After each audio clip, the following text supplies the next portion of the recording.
السلام علیکم ورحمۃ اللہ وبرکاتہ۔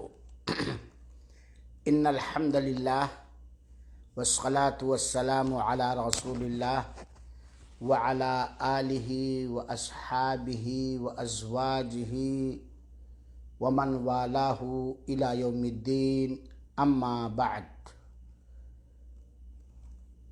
مشاہدین کرام، قابل احترام پیاری ماؤں اور بہنوں اور عزیز بچوں اور بچیوں، اس ملاقات کا عنوان ہے شرک و بدعات کے پھیلنے کے چند اسباب اور وجوہات۔ رب العالمین سے دعا ہے کہ باری تعالی ہم تمام لوگوں کو شرک و کفر اور دین میں بدعت ایجاد کرنے اور شرکیہ و کفریہ عقائد اور اعمال سے بچائے، توحید کی شیریں لذتوں سے محظوظ فرمائے اور اپنے اسلامی عقیدوں کی حفاظت کرنے، انہیں اپنانے اور دوسروں تک پہنچانے کی توفیق عطا فرمائے، آمین۔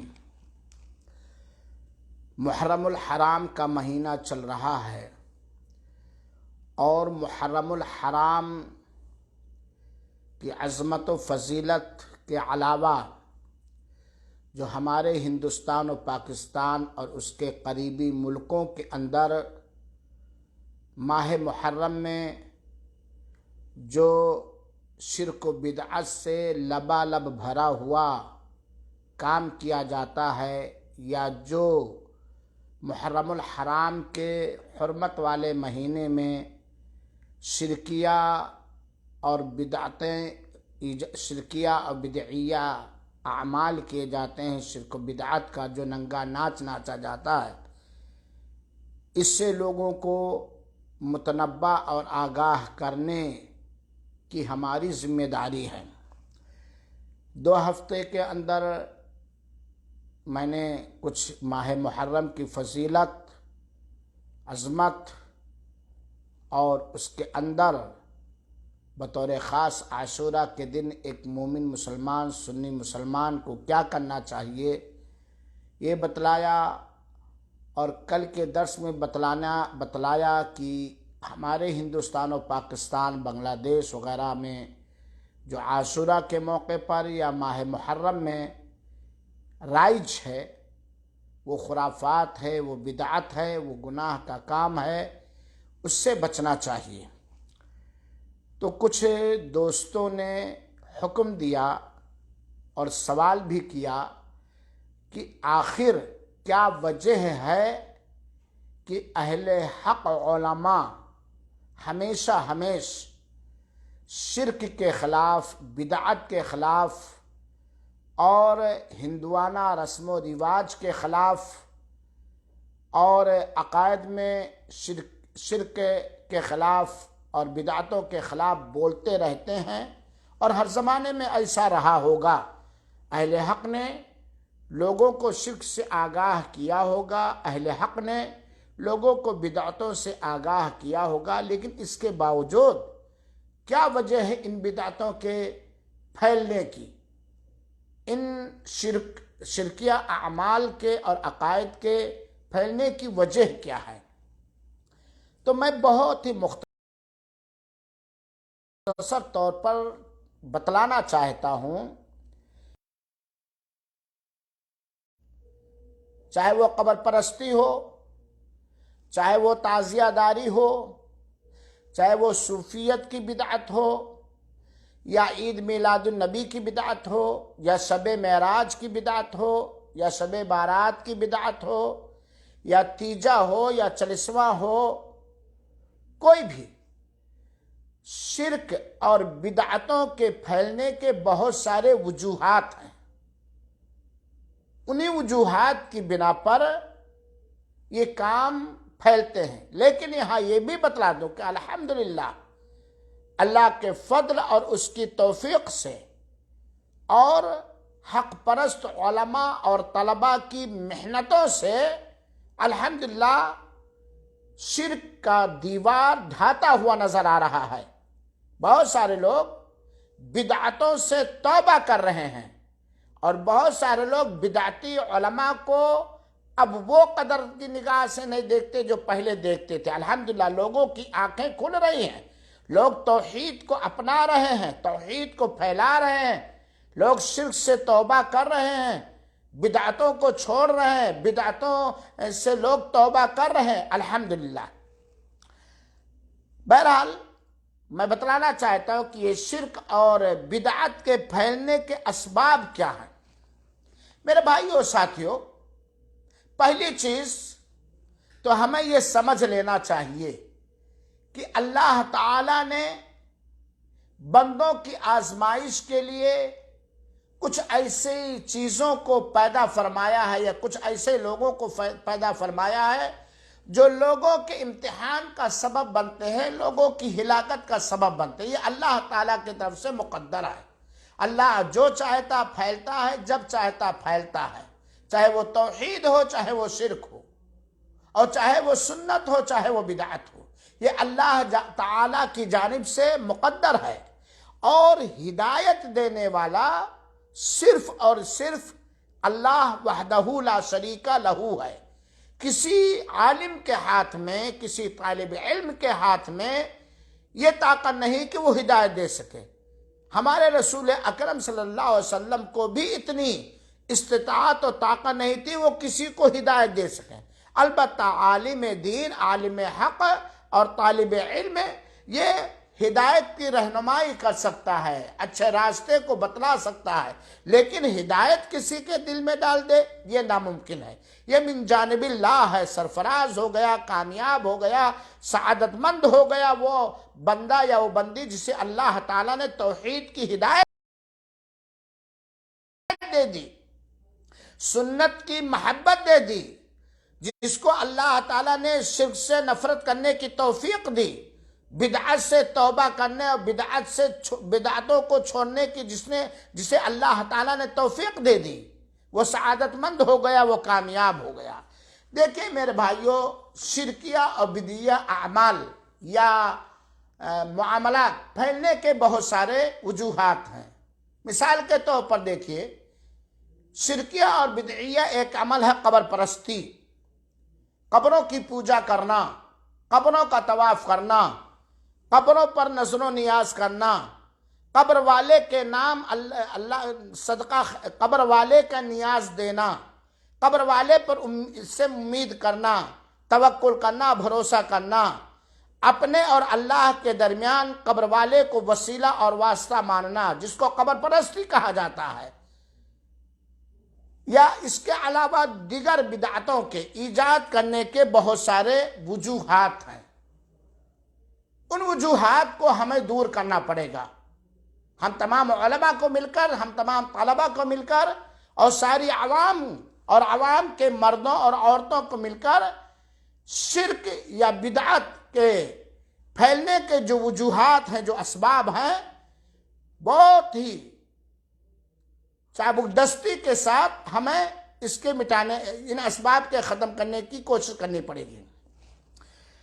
شرکیہ بدعیہ اعمال و عقائد جو بھی ہو، چاہے وہ قبر پرستی ہو یا اور دوسری، چاہے وہ قبر پرستی ہو، تعزیہ داری ہو، وغیرہ وغیرہ، ان کے پھیلنے کے وجوہات میں سے سب سے پہلی وجہ اللہ تعالیٰ کی جانب سے مقدر ہونے کے بعد پہلی وجہ جہالت، نادانی، ناسمجھی، اور بطور خاص امت محمدیہ کے مردوں اور عورتوں کے بیشتر لوگوں میں دین کے بارے میں ناسمجھی یہ وجہ ہے۔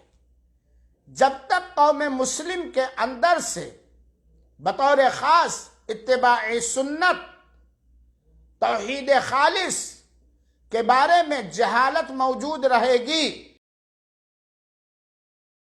اس وقت تک ان شرکیہ اور بدعیہ اعمال کا رواج پاتا رہے گا۔ جہالت یہ نادانی ہے، تو سب سے پہلی وجہ جہالت ہے، نادانی ہے۔ اور آج دیکھ لیجئے مسلم طبقے کے اندر، چاہے وہ دنیاوی تعلیم کا معاملہ ہو یا دینی تعلیم و تربیت کا معاملہ ہو، یقیناً بہت لوگ پیچھے ہیں۔ بہت سارے گاؤں اور علاقوں میں توحید اور سنت سکھانے والے مدرسے نہیں پائے جاتے ہیں، عربی کالجز نہیں پائے جاتے ہیں۔ لہذا پہلی وجہ خرافات، بدعات، شرک وغیرہ پھیلنے کی پہلی وجہ کیا ہے؟ جہالت ہے، دین کے بارے میں نہ سمجھی، دین حق کے اصول و ضوابط، قاعدہ قانون کے بارے میں لا علمی۔ چنانچہ اگر ہم چاہتے ہیں کہ قوم مسلم سے شرک و بدعت ختم ہو جائے، تعزیہ داری اور قبر پرستی وغیرہ نیست و نابود ہو جائے، تو ہمیں قوم مسلم کے طبقے سے، مردوں کے طبقے سے بھی اور عورتوں کے طبقے سے بھی جہالت کو ختم کرنا پڑے گا۔ دوسری وجہ ان خرافات کے پھیلنے کی ہے، جو بہت ہی اہم ہے، من گڑھت ضعیف اور موضوع روایتوں، جھوٹی حدیثوں کو عام طور پر پھیلانا، ان کی نشر و اشاعت۔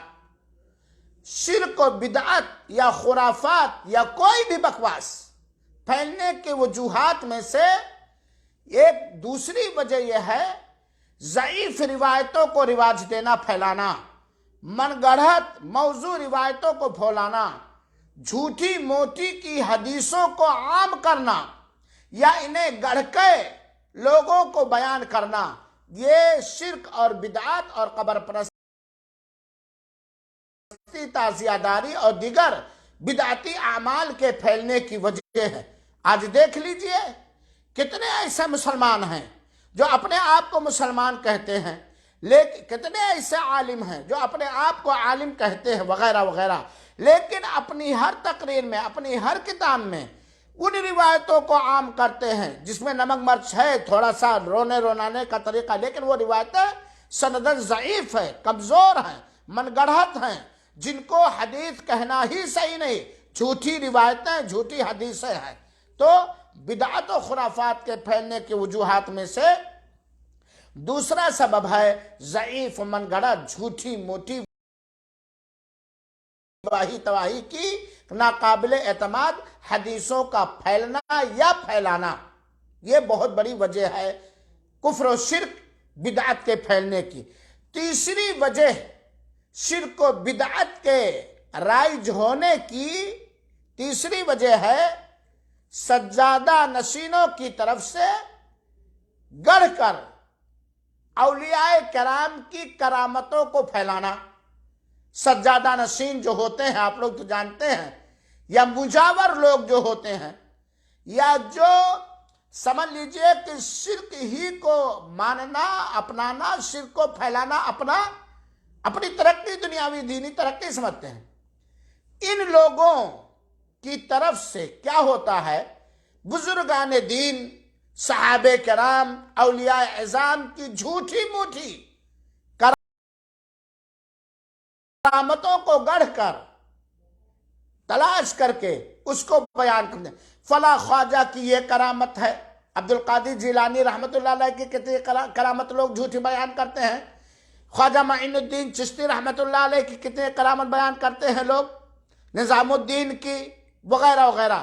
تو یہ سجادہ نشینوں کی طرف سے، قبر کے مجاوروں کی طرف سے، ایسے لوگوں کی طرف سے، نیک لوگوں کی طرف نسبت کر کے ان کے بارے میں جھوٹی کرامتوں کو گڑھ کر کے عام کرنا، یہ ایک بہت بڑی وجہ ہے، یہ بہت بڑی وجہ ہے۔ خود دیکھ لیجئے تعزیہ داری کے بارے میں لوگ کتنی جھوٹی منمانی بکواس حدیثیں بیان کرتے ہیں، بہت بری بری حدیثیں جس کو حدیث کہنا بھی صحیح نہیں ہے۔ چوتھی وجہ شرک و بدعت کے پھیلنے کی یہ ہے، چوتھی وجہ ان علماء کی خاموشی جو علماء حق کو جانتے ہیں، صحیح کو جانتے ہیں، توحید اور اتباع سنت کی اہمیت کو جانتے ہیں، اہل حق علماء اور طلباء اور اہل حق عوام کی خاموشی ان بدعتوں اور ان شرک کے چیزوں کے پھیلنے کے بارے میں۔ آج دیکھ لیجئے کتنے مسلمان یا کتنے علماء ایسے پائے جاتے ہیں جو جانتے ہیں مثال کے طور پر قبر پرستی یہ حرام و ناجائز ہے، کفریہ عمل ہے، تعزیہ داری یہ حرام و ناجائز ہے، کفریہ عمل ہے، لیکن خاموش رہتے ہیں۔ نہ ان کی قلمیں حرکت میں آتی ہیں شرک و بدعت کے خلاف، نہ ان کی زبانیں حرکت میں آتی ہیں، اور نہ ہی وہ اپنے اخلاق و کردار کی اصلاح کر کے عوام میں اصلاح کرنے کی کوشش کرتے ہیں۔ یاد رہے علماء حق جب کسی چیز پر خاموشی اختیار کر لیں گے اور وہ چیز باطل ہوگی، وہ چیز غلط ہوگی، وہ چیز حرام ہوگی، وہ چیز شرک سے ہوگی، وہ چیز بدعت سے ہوگی، تو عوام کیا سمجھے گی کہ فلاں مولوی صاحب بڑے عالم ہیں، یہ ہیں وہ ہیں، اور وہ بھی کچھ نہیں بولتے تو اس کا مطلب یہ صحیح ہے۔ پھر عوام اس کو اپنانے لگے گی، اور عوام چوپایوں کے مانند ہوتی ہے، ان کو تو کوئی علمی لیاقت ہوتی نہیں ہے۔ چنانچہ علماء حق کی خاموشی ایک بہت بڑی وجہ ہے شرک و بدعت کے پھیلنے کی۔ چنانچہ ہم اہل حق علماء سے، اہل توحید علماء اور طلباء اور عوام سے یہ نویدن اور اپیل کرنا چاہیں گے کہ ہم اپنی ذمہ داری کا احساس کر کے قوم و ملت کی صحیح رہنمائی کرنے کی کوشش کریں۔ اللہ توفیق دیں۔ سامعین کرام، شرک و بدعت وغیرہ پھیلنے کے وجوہات میں سے پانچویں وجہ ہے کچھ حکومتوں کی طرف سے اس کی پشت پناہی کرنا۔ دیکھیے کسی چیز کے پھیلانے میں حکومتوں کا بہت ہی بڑا رول ہوتا ہے، بڑا بھاری کردار ہوتا ہے حکومتوں کے۔ آپ دیکھ لیجئے اپنے ہندوستان کے اندر، آپ دیکھ لیجئے اپنے پاکستان کے اندر، آپ دیکھ لیجئے اپنے بنگلہ دیش کے اندر، حکومتوں کا ایک بہت اہم کردار ہوتا ہے اپنے پرجا میں کسی چیز کے پھیلانے یا کسی چیز کے پھیلنے سے روکنے کا بہت بڑا کردار ہوتا ہے۔ تو یہ شرکیہ اور بدعیہ جو امور پائے گئے ہیں، جو پھیلے ہیں یا پھیل رہے ہیں، اس میں حکومتوں کا بہت بڑا کردار ہے۔ حکومتیں ایسی حکومتیں جو انہی چیز کے گرویدہ ہوتی ہیں، وہ چاہتی ہیں پھیلے۔ کل کے درس میں میں نے بتلایا کہ یہ تعزیہ داری تیمور لنگ نے کیسے پھیلایا۔ حکومتوں کا سوٹا تھا، حکومتوں کی لاٹھی تھی، ان کا وہ آرڈر تھا۔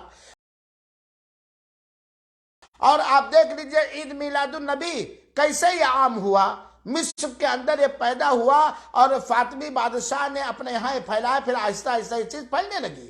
تو شرک اور بدعت، خرافات وغیرہ پھیلنے میں حکومتوں کا بہت بڑا ہاتھ ہے۔ لہذا ہر حاکم وقت کو یہ سوچنا چاہیے کہ ہمیں اپنی کتھنی اور کرنی کا حساب دینا ہے، اور علماء اہل حق کو چاہیے کہ ان کی صحیح نشاندہی کریں۔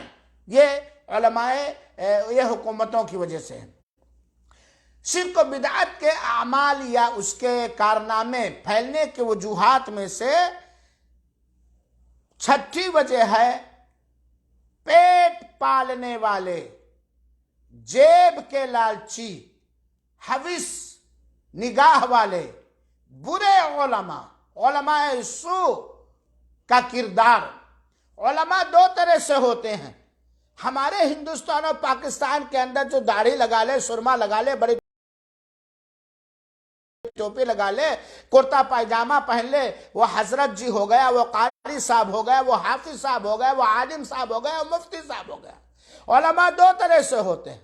اللہ کے یہاں محبوب وہ علماء ہیں جو علماء حق ہوں، جو حق کو جانے، حق کو سمجھے اور حق ہی کو پھیلائے اور حق ہی پر چلے۔ اور دوسرے وہ علماء ہیں جنہیں برے علماء کہا جاتا ہے، نیم حکیم خطر جان، اسی طرح نیم ملا خطر ایمان۔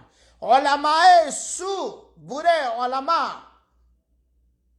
جیب کے پجاری، پیٹ کے پجاری، دنیا دار علماء کا کردار، برے علماء. آپ دیکھ لیجئے مزاروں اور درگاہوں پر اکثر علماء ہوا کرتے ہیں، اپنے آپ کو علماء کہتے ہیں، اس جماعت کے اپنے آپ کو علماء کہتے ہیں.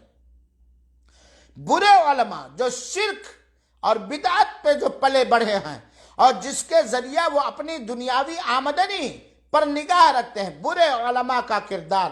آج ہم کہتے ہیں تعزیہ داری حرام ہے، برسیہ گانا حرام ہے، اور اس طریقے سے نظر و نیاز غیر اللہ کے نام کرنا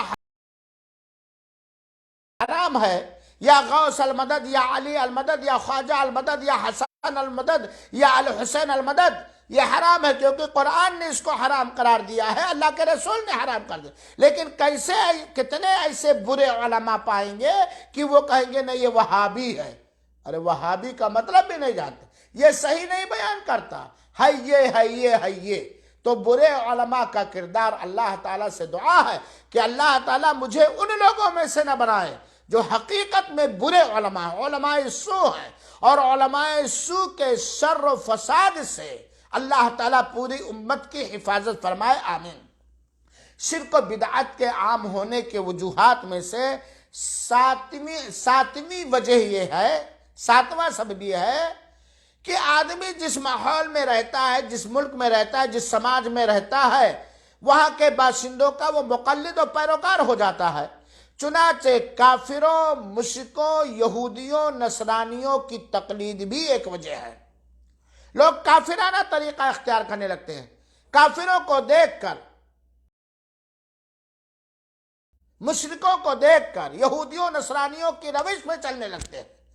یہ ایک وجہ ہے بدعتوں کے پھیلنے کی، قبر پرستی کے پھیلنے کی، تعزیہ داری کے پھیلنے کی. یہ ایک وجہ ہے کیا؟ کفار کی تقلید، غیر مسلموں کے روش کو اپنانا. چنانچہ میں نے کل کے درس میں بتلایا، ایک جانتے ہیں کہ ہندوستان میں دشہرا منایا جاتا ہے جو وہاں کے ہندو لوگ مناتے ہیں، اور اسی طریقے سے دیوالی منایا جاتا ہے. محرم کے اندر جو کچھ ہوتا ہے یہ دشہرا کی نقل ہے یا شیعوں کی تقلید ہے. تو میں یہ کہہ رہا تھا کہ کافروں اور مشرکوں کی تقلید، ان کی پیروی کرنا، یہ بھی بہت بڑی وجہ ہے شرک و بدعات اور خرافات یا بدامنی پھیلنے کی. اسلام اس سے بری ہے. شرک و بدعات یا اس طرح کے خرافات پھیلنے کے وجوہات میں سے 8ویں وجہ بہت اہم وجہ ہے، بزرگان دین، اولیاء اللہ، اولیاء جن کو اولیاء کہا جاتا ہے. اور ولی کون ہے اس کا علم صرف اللہ تعالیٰ ہی کو ہے. کوئی بندہ نہیں جان سکتا کہ فلاں آدمی پرفیکٹ ولی ہے، اس کا علم اللہ تعالیٰ ہے، کیونکہ اعمال کا تعلق ظاہر سے بھی ہے اور دل سے بھی ہے. ہم اوپر ظاہری چیز دیکھتے ہیں اور اندرونی دل کے اندر کیا عقیدہ ہے، کیا عمل ہے، ہم نہیں جانتے ہیں. تو ولی کون ہے؟ یا اللہ. لیکن ولیوں کے نام پر جو لوگ مشہور ہیں، اولیاء کرام یا صحابہ کرام یا صحابیات کرام یا تابع تابعین اور تابعین حضرات کے آثار اور نشانات اور ان کے مقامات کی حفاظت، یہ بھی ایک وجہ ہے. یہ بھی ایک وجہ ہے. یہاں ولی پیدا ہوئے، یہاں پڑھتے تھے، یہاں بیٹھتے تھے، چنانچہ اس کو آثار میں ذکر کر دیا جائے، آثار قدیمہ میں، یا اس کو باقاعدہ گھیر دیا جائے، اس پہ لوگ بیٹھیں آئیں وائیں وغیرہ وغیرہ. تو آہستہ آہستہ دھیرے دھیرے بجائے یہ کہ ان کے آثار کی حفاظت کرنے والے، ان کے آثار کو دیکھنے والے، بجائے یہ کہ وہ ہدایت پائیں اور انہی جیسے ولی بنے، ان کے نام پر بہت سارے شرکیہ و بدعیہ امور انجام دینے لگے. اس میں بھی ایک وجہ ہے. 9ویں وجہ ہے میرے بھائیوں، اور یہ آج کے درس کی آخری وجہ، اس کے علاوہ بہت ساری وجہ. شرک و بدعات یا کوئی بھی خرافات یا کوئی بھی بدعمنی یا کوئی بھی فساد پھیلانے کے وجوہات میں سے عصر حاضر کے اندر خاص طور پر، اس زمانے میں خاص طور پر وجہ ہے social media. Social media, print media, اور ذرائع ابلاغ، یہ بہت بڑی وجہ ہے۔ یہ ریڈیو اسٹیشن ہے، یہ ٹی وی اسٹیشن ہے، یہ فیس بک ہے، یہ واٹس ایپ ہے، یہ ٹویٹر ہے، یہ فلاں ہے، یہ پرنٹ میڈیا ہے وغیرہ ہے، یہ پوسٹر ہے، یہ کلپس ہے وغیرہ وغیرہ۔ ان کا بڑا اہم اور بڑا غلط کردار ہے انسانوں کے ذہن و دماغ کے خراب کرنے کا، مسلمانوں کے عقیدے کے بگاڑنے کا، کفر اور شرک اور فساد کی چیزوں کے پھیلانے کا۔ یہ بہت بڑا وجہ ہے۔ آج لوگ، بہت ساری حکومتیں پریشان ہیں کہ کیسے ہی اپنے ملکوں کی کنیاؤں کی آدر کی رکشا کی جائے۔ ہمارے بہت سارے ملک پریشان کہ ہمارے ملکوں کے اندر بدکاری، فحشکاری، زناکاری کیسے ختم ہو، لیکن فلم ہال آباد ہے، فلم ہال آباد ہے، فوٹو ننگے آباد ہیں، جگہ جگہ چوراہوں پر لگے ہوئے ہیں وغیرہ وغیرہ۔ یہ زناکاری، بدکاری ختم ہوگی؟ سوشل میڈیا نمک مرچ لگا کر کے آج دیکھ لیجئے جو خبریں پڑتی ہیں، اور بعض فاحشہ بدکار تو ایسی عورتیں آتی ہیں کہ ڈیبیٹ میں کہ عالم ہی کو گالی گلوچ دینے لگتی ہیں۔ سوشل میڈیا، چاہے وہ ذرائع ابلاغ نیٹ اور موبائل وغیرہ کے ذریعے ہو یا پریس اور کانفرنسوں کے ذریعے، ان کا بہت بڑا کردار ہے۔ لیکن ایک عقل مند مومن اور مسلمان مرد اور عورت کو چاہیے کہ یہ نہیں کہ جو کچھ کہیں سے بھی آئے اسے نگل جائے، تحقیق کرنی چاہیے۔ فَاسْأَلُوا أَهْلَ الذِّكْرِ إِن كُنتُمْ لَا تَعْلَمُونَ، اگر تمہیں دین کے بارے میں علم نہیں ہے، عقیدے کے بارے میں علم نہیں ہے، تو اہل حق، اہل علم سے پوچھو۔ مثال کے طور پر ماہ محرم میں کیا کرنا چاہیے، دلیل کے ساتھ پوچھو۔ تعزیہ رکھنا چاہیے کہ نہیں رکھنا چاہیے، دلیل کے ساتھ پوچھو۔